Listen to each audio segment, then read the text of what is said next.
There is going to be a kind of festival held on Mother Base. They are calling it Peace Day. Snake and his men may be without a nation, but they are still an army, and that means sometimes they have to fight the bad guys. Of course, they should not fight at all. It is obvious to me that any problem can be solved with reasonable discussion.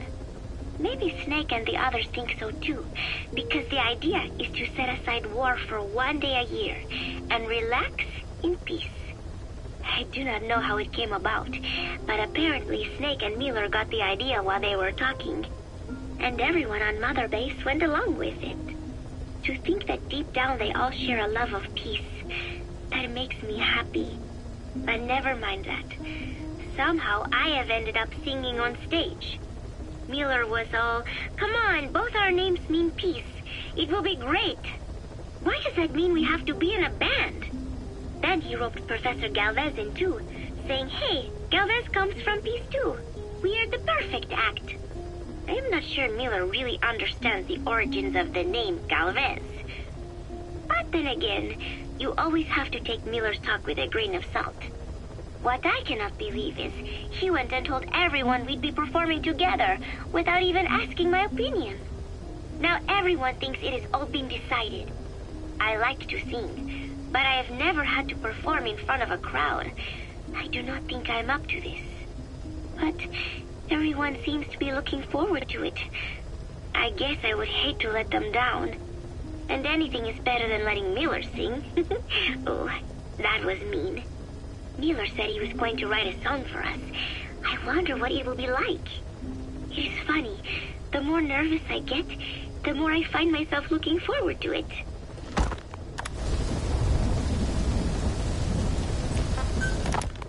The whole base is busy getting ready for Peace Day. Miller has finished writing his song, so I went with Professor Galvez to listen to it. Miller was really into it, humming away as he played the song on his acoustic guitar.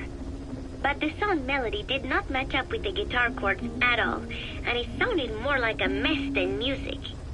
Miller's very enthusiastic, but I think he's tone deaf.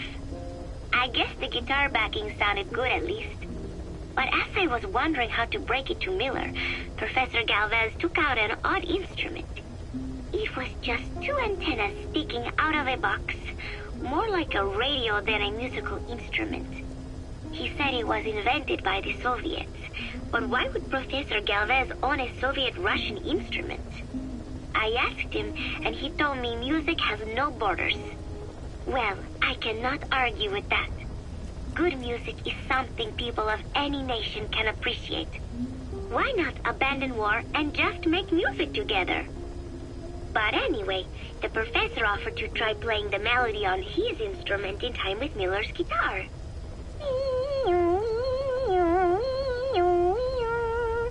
It was like something from another world.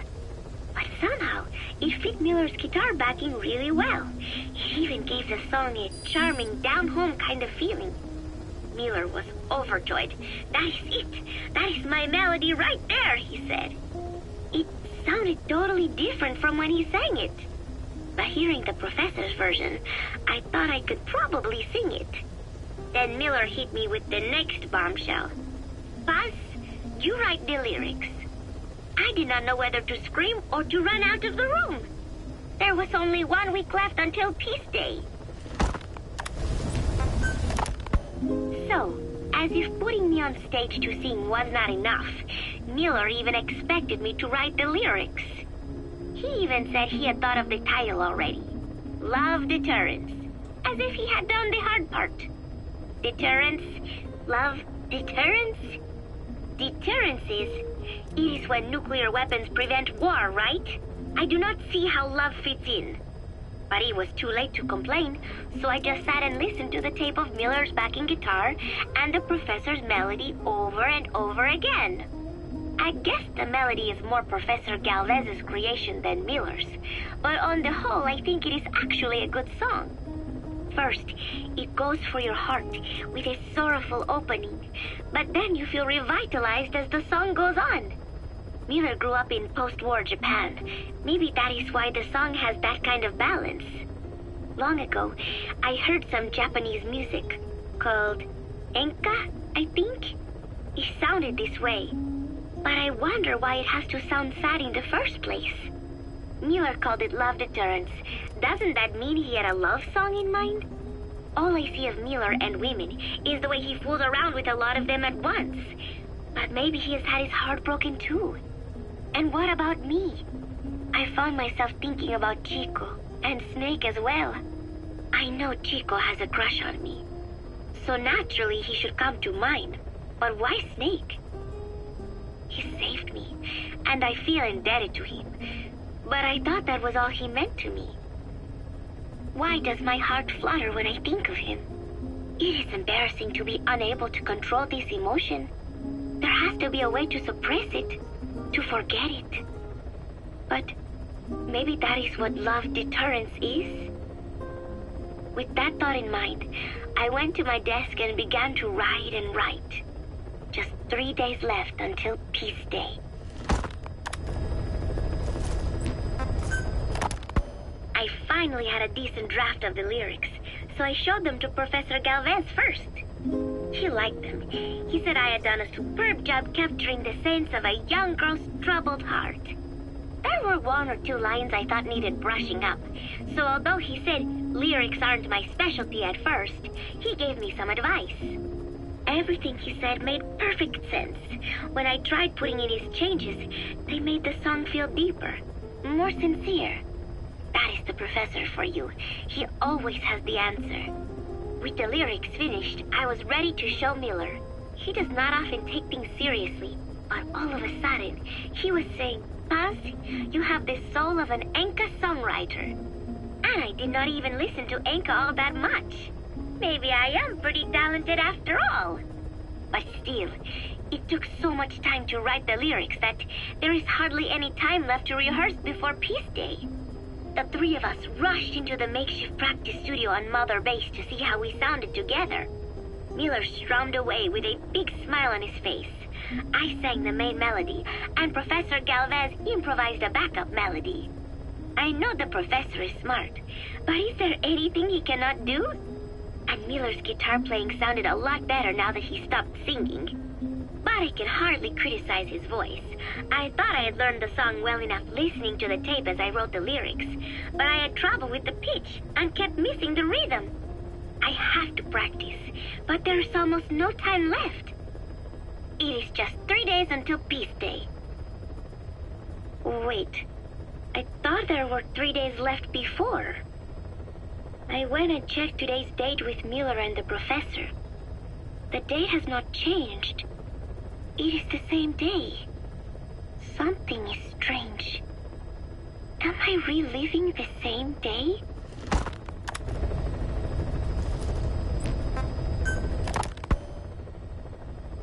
Peace Day never came.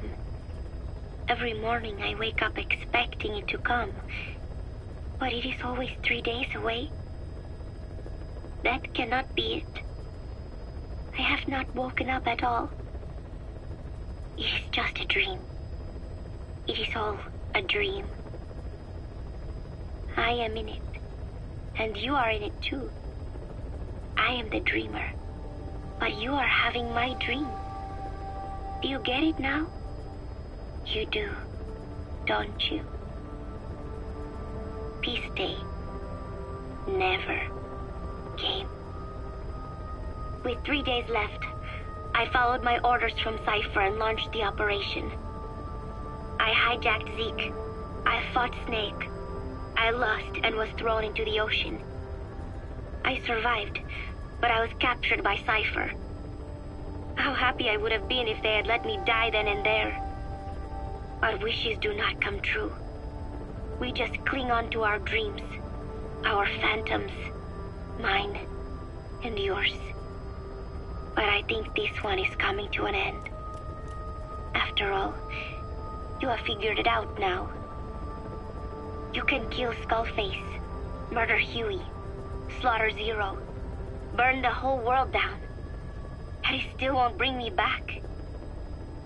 Me, or any of the dead.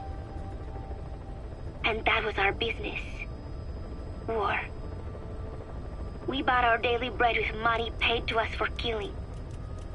Maybe us getting killed was just balancing the scales. You know, Mother Base was never the heaven we wanted it to be, but I was still happy to have lived with everyone there. It was such a short time, such a hypocritical peace. But while I was on Mother Base, I was happy. So, I hope I am not the only one who looks back on those days with happiness. There is more to remember than hatred and rage. But of course, this is you thinking that I should think that. It is no mystery now. I am just a phantom, a fragment of the mind you have lost. The real me died a long time ago. But even so, more so, I can tell what you are really feeling. The real emotion that is locked away at the bottom of your heart. Let it fly out. Let it guide you. Live. I think it is my job to tell you that. That is why I exist. So this tape is the last one. Once you are done listening to it, I am one phantom limb that will be gone for good. My flesh, my bones, joining the silt on the ocean floor. But do not forget, as long as you remember me, I will always live within you. Not a phantom limb or a phantom anything, as part of your heart. I will always be your angel of peace. So I know exactly how to finish.